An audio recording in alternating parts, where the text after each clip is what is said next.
everyone, how are you all? I hope you all are well. So welcome back. So students, today we are going to discuss about the electronic configurations. That is, we are going to learn about some new methods with the help of which we can write the electronic configuration. That is, we are going to use the concept of subshells and the orbitals. Now, students, as you all know that there are different types of the subshells. So subshells which we are having are S, P, D and F subshells. Now in every subshells there are different number of orbitals. Like in S subshell there is only one orbital present. Like in P subshell there are total of three orbitals present. Like in D subshell there are total of five orbitals present, and then F subshell where there are total of seven orbitals present. Now, every orbital, as you all know, will be acquiring two electrons. So in S, if we say S orbital, it will be having two electrons like this. Now, when we are representing electrons like this, it means in a box there are two electrons. One is showing the clockwise, another is showing anti-clockwise movement. Now, if you see the P, in case of P, you know that there are three orbitals. So we will be having three boxes. So three boxes will be having electrons present inside it like this. Then when it comes to the 5, that is the D subshell, so there are 5 boxes over there like this. And in every box there are 2 electrons present. One is showing clockwise, other is showing anti-clockwise movement like this. When it comes to F, there are total 7 blocks over here. So 7 blocks will be having total of 14 electrons, that is 2 electrons each. Okay,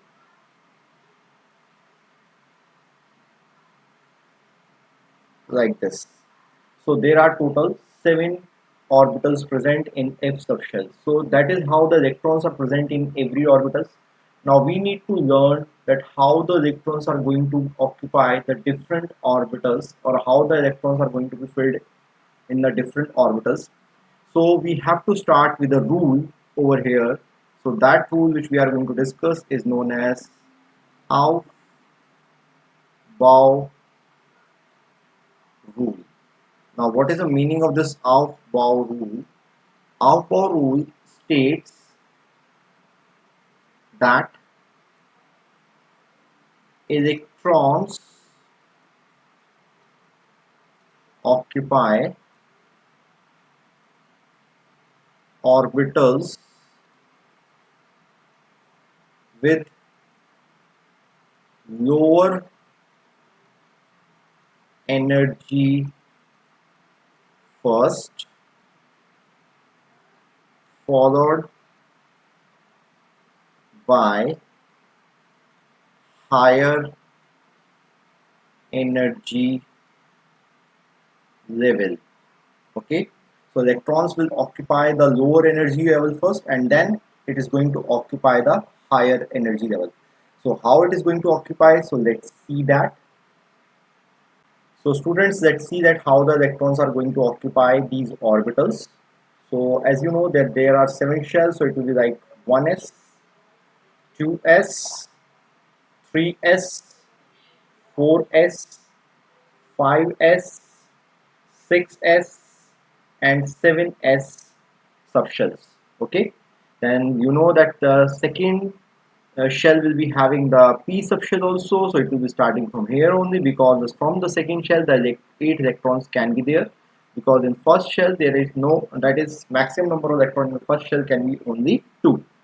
So it will be like 3p, 4p, 5p, 6p and 7p.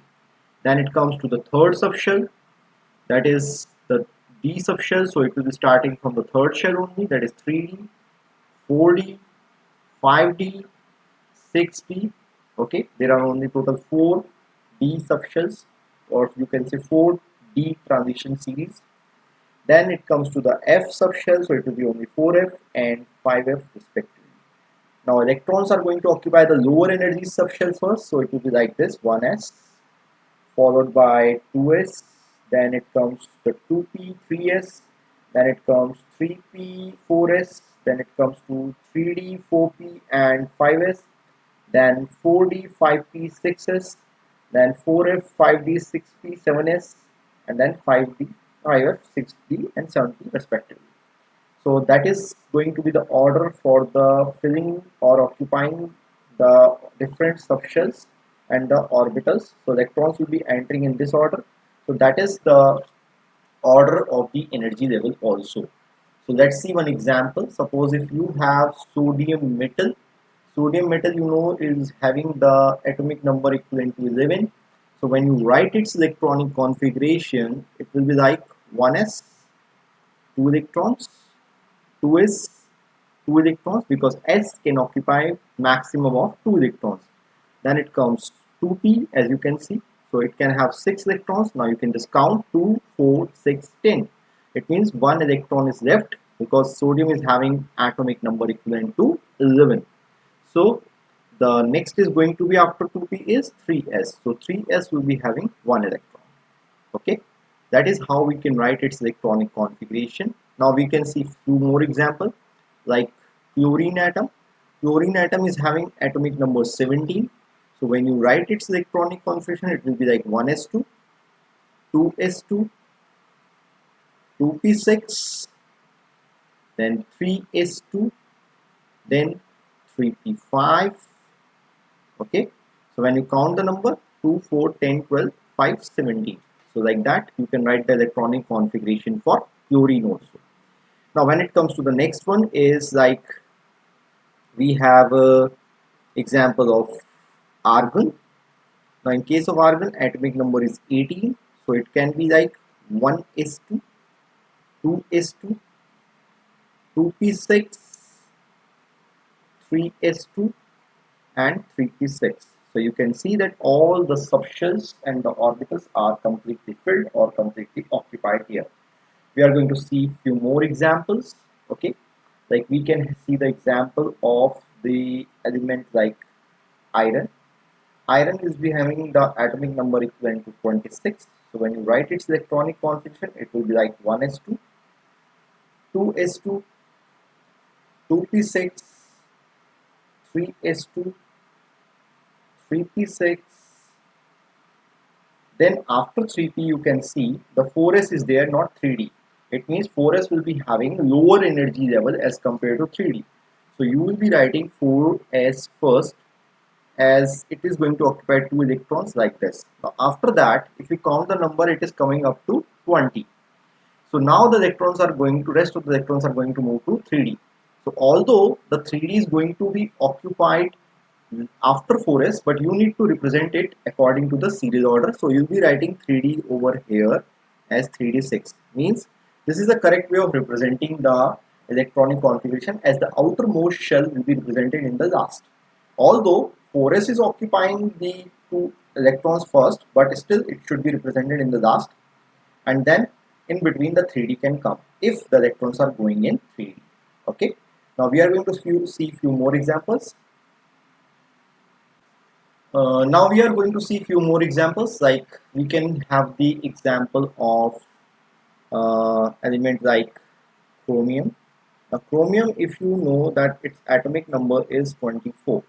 So when you write its electronic configuration, it will be like 1s2, 2s2, 2p6, 3s2, 3p6, 4s2 and 3d4. Like that it will be, it should be. But now this is an exceptional case over here. Now why it is an exceptional case? Because the concept of half-filled and fully filled orbital will arise. Now what is that concept? I am going to tell you that first. Then we'll be writing the correct electronic configuration for chromium, as it is not the correct method for writing electronic configuration of chromium. Now what is happening? Suppose if you are having the orbitals, like we are taking the example of p, like one electron over here, one over here, one over here, then these orbitals are considered to be half filled orbital. Okay, Now, if suppose electrons are going to be filled like this, that is every orbital is having 2 electrons each, then they are considered to be fully filled orbital. Now important point is that half filled or fully filled orbitals are going to be more stable as compared to the incompletely filled orbital.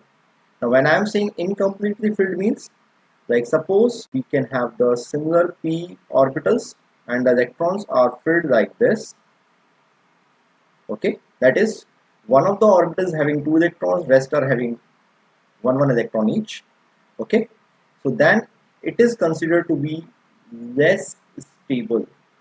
Okay, then it is considered to be less stable as compared to the orbitals which are half filled or fully filled. Now because of this, if you see in chromium, the d orbital is there. Okay, I am giving you the example here. D orbital is there and d orbital is having 4 electrons, so it means one electron each will be present over here and the 5th orbital is empty. While in case of 4s, if you see, there are 2 electrons present in the 4s orbital. So if suppose one of the electron from 4s can be transferred here, then what can happen? Then in such case every p orbital will be having 1 electron each present in their on them. So 4s is also having 1 electron present here. It means they all become half filled, and when they all become half filled it means they become more stable. Okay, more stable. Okay, as compared to the incompletely filled orbital. That is why the electronic configuration of chromium can be now like this: 1s2, 2s2, 2p6, 3s2, 3p6, 3d now become 5 and 4s become 1. So that is how you have to write the electronic configuration of chromium. So this is an exceptional case which you must remember. One more exceptional case is there that we are going to discuss now. Now we are going to discuss one more case, that is one more exceptional case, that is a case of element copper. Now copper is having the atomic number equivalent to 29, so its electronic configuration will be like 1s2, 2s2, 2p6, 3s2, 3p6,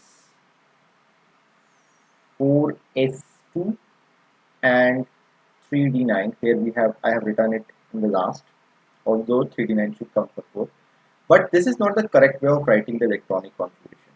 Now if you see the 4s orbital, it is having 2 electrons present, while in case of 3d, as there are 5 orbitals over here, 2, 4, 6, 8 and 9 electrons are present. So it means these are incompletely filled orbital. Okay, incompletely filled orbital. So they are less stable. So if one of the electron from the s can be transferred to these orbitals, then what can happen? This is your 4s and this is your 3d.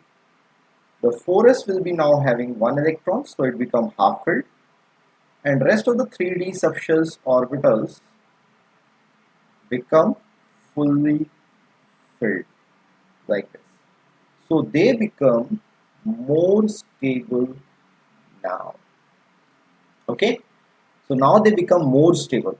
So as they become more stable, it means the electronic configuration for the copper should be now 1s2, 2s2, 2p6, 3s2, 3p6, 3d10 and 4s1. Okay, so that is how it should be written. Now student, now we have to discuss other ways of writing the electronic, means the same way of writing electronic configuration, but for the different type of the substance. Like we have to see the electronic configuration for writing the ions also. And also you can see that if you have to write the electronic configuration of the elements with very high atomic number, then it becomes very difficult for you to write the electrons or represent the every subshells like this. So there is a one shortcut method also, so that we need to discuss also.